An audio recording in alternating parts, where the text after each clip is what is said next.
Saudaraku, ingin menikmati kopi langsung di kebunnya? Maka tak ada salahnya jika Anda berkunjung ke Seladang yang berlokasi di Jalan Birem Takengon, tepatnya di kawasan Jamur Ujung, Bener Meriah, atau sekitar 25 km dari pusat kota Takengon dengan waktu tempuh 26 sampai 30 menit. Di Seladang, Anda bisa menikmati kopi langsung di kebunnya. Sambil menikmati kopi, pengunjung juga bisa sekalian berkeliling kebun kopi. Seladang Coffee merupakan kafe yang banyak dikunjungi wisatawan akhir-akhir ini. Coffee shop ini menarik sekali karena menawarkan sensasi ngopi langsung di kebun kopi.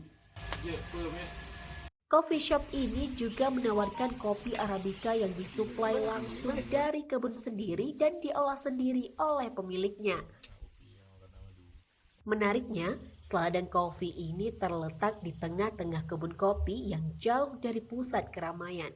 Sehingga Anda yang berkunjung ke Seladang Coffee bisa menikmati kebun kopi secara asri. Tentunya tak kalah penting, Seladang Coffee juga menawarkan spot foto yang instagramable dengan keasrian kebun kopi sebagai daya tarik dari desain coffee shop ini.